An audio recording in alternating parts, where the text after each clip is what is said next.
भारत के पहले मानव अंतरिक्ष मिशन गगनयान की तैयारी में बड़ी कामयाबी मिली है। आईएसआरओ ने दूसरा इंटीग्रेटेड एयर ड्राफ्ट टेस्ट सफलतापूर्वक पूरा किया है। यह टेस्ट गगनयान मिशन के लिए तैयार किए गए पैराशूट सिस्टम की असली परिस्थितियों की जांच करने के लिए किया गया। इसका मकसद गगनयान मिशन से पहले पैराशूट खुलने के प्रोसेस को चेक करना था। यह प्रोसेस मिशन के समय अंतरिक्ष यात्रियों की सुरक्षित वापसी तय करेगा। गृह मंत्री अमित शाह ने शुक्रवार को पश्चिम बंगाल के देवरा में जनसभा को संबोधित करते हुए कहा कि ममता बनर्जी बंगाल के लोगों की चिंता नहीं करती, उन्हें बस भतीजे अभिषेक बनर्जी को अगला सीएम बनाने में दिलचस्पी है। उधर बंगाल की सीएम ममता बनर्जी ने नॉर्थ 24 परगना के टिंडोलिया में चुनावी रैली की। उन्होंने कहा, शाह पर भरोसा किया जा सकता है लेकिन बीजेपी पर नहीं। भारतीय जनता पार्टी ने शुक्रवार को पश्चिम बंगाल के लिए पार्टी का घोषणा पत्र यानी भरोसे का पत्र जारी किया। इसमें महिलाओं को 3,000 रुपये महीना, युवा बेरोजगारों को 3,000 रुपये मदद, पहले 6 महीना के यूसीसी लागू करना और सरकारी कर्मचारियों को 45 दिन में 7वां वेतन देने की घोषणा की गई।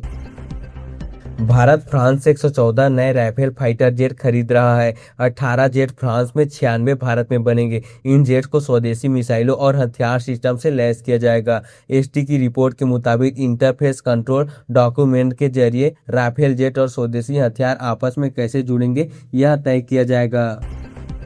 देश के 2 राज्यों असम, केरलम और केंद्र शासित प्रदेश पुडुचेरी में गुरुवार को विधानसभा चुनाव के लिए बम्पर वोटिंग हुई। 1950 में असम के बनने के बाद से राज्य में सबसे ज्यादा 85.91% वोटिंग हुई। इससे पहले 2016 में 84.7% वोटिंग हुआ। वहीं पुडुचेरी में आजादी के बाद सबसे ज्यादा 89.87% मतदान हुआ। इससे पहले का रिकॉर्ड 85% का था। केरलम में 1987 के बाद यानी पिछले 39 सालों में सबसे ज्यादा वोटिंग हुई। यहाँ 78.27% वोट डाले गए। 1987 में रिकॉर्ड 80.54% का मतदान हुआ था।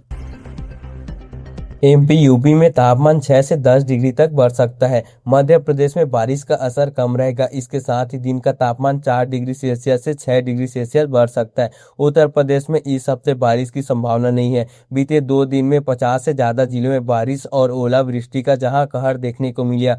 राज्य का तापमान 10 डिग्री तक बढ़ सकता है। राजस्थान में आंधी बारिश का दौर थमने के साथ तापमान बढ़ने लगा है। अगले 2 सप्ताह में गर्मी तेज होने के साथ ही कुछ शहरों का तापमान 40 डिग्री सेल्सियस या से ऊपर भी जा सकता है। देश के अरुणाचल प्रदेश, असम समेत 9 राज्यों में बारिश आंधी का आशंका है। हिमाचल प्रदेश में अप्रैल में अब तक सामान्य से 200% ज्यादा बारिश हो चुकी है। आमतौर पर 2 से 9 अप्रैल के बीच में 17.6 mm बारिश होती थी। इस बार 52.6 mm हुई है।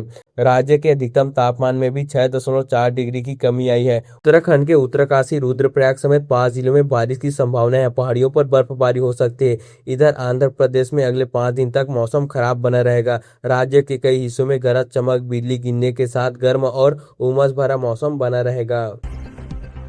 मुंबई एयरपोर्ट पर 29 किलो सोने के साथ 24 केन्याई महिला को गिरफ्तार किया है। डीआरआई ने इनमें 37 करोड़ का सोना जब्त किया है।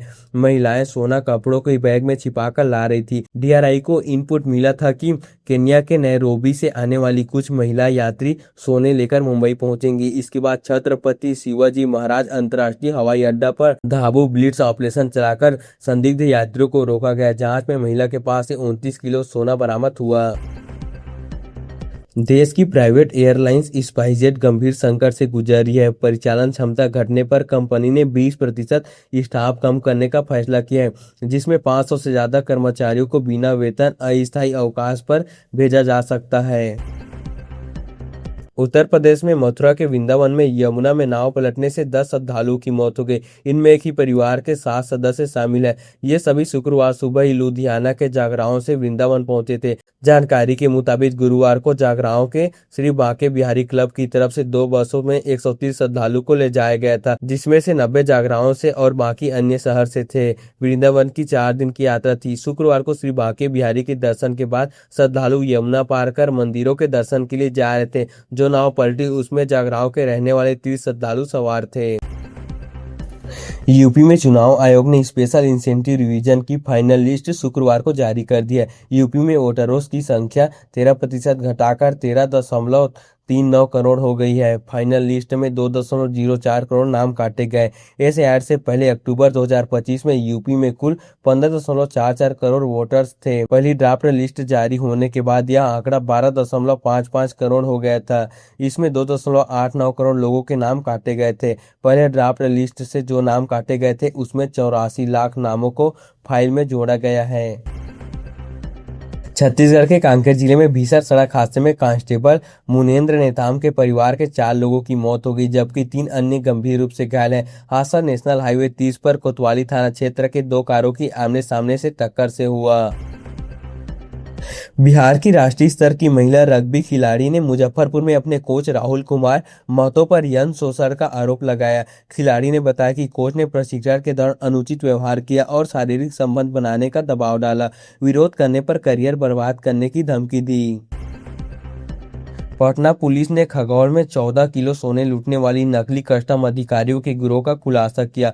1.5 साल से रची जा रही इस साजिश में 2 गिरोह शामिल थे। यूट्यूब पर जो कि कार्यशैली सीखकर बदमाशों ने वारदात को अंजाम दिया। राज्य निर्वाचन आयोग ने बिहार में 30 स्तरीय पंचायत और ग्राम कचहरी चुनाव की तैयारी तेज कर दी है।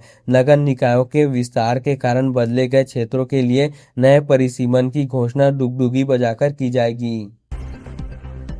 उत्तर प्रदेश में प्राथमिक और उच्च प्राथमिक विद्यालयों में अब लचीली समय सारणी लागू होगी। प्रधानाध्यापक अपनी आवश्यकता और उपलब्ध शिक्षकों के अनुसार टाइम टेबल बना सकेंगे, जिससे प्रेरणा पोर्टल की एक रूप व्यवस्था समाप्त होगी।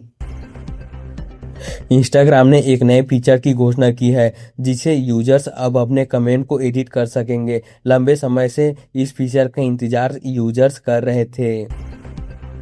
जौनपुर के जिलाधिकारी डॉक्टर दिनेश चंद्र ने आयुष्मान भारत कार्ड बनाने में धीमी प्रगति पर कड़ा रुख अपनाया है। उन्होंने खराब प्रदर्शन वाले ब्लॉकों के चिकित्सा अधिकारियों का वेतन रोकने और कड़ी कार्रवाई के निर्देश दिए। सरकारी कर्मचारियों के लिए एक अहम अपडेट सामने आया है। वित्त मंत्रालय ने अप्रैल से जून 2026 तिमाही के लिए जनरल प्रोविडेंट फंड की ब्याज दर का ऐलान कर दिया है। खास बात यह है कि इस बार भी ब्याज दर में कोई बदलाव नहीं किया गया है, जिससे लाखों कर्मचारियों को स्थिर रिटर्न मिलता रहेगा। पंजाब के श्रद्धालुओं के साथ हिमाचल प्रदेश में बड़ा हादसा हो गया। मिली जानकारी के अनुसार श्रद्धालुओं से भरी ट्रैक्टर ट्रॉली गहरी खाई में गिर गई। मौके का मंजर देख हर कोई सन्न रह गया। हादसे का शिकार हुए श्रद्धालु पंजाब से थे और चिंतापूर्णी मंदिर से ज्वालाजी मंदिर जा रहे थे।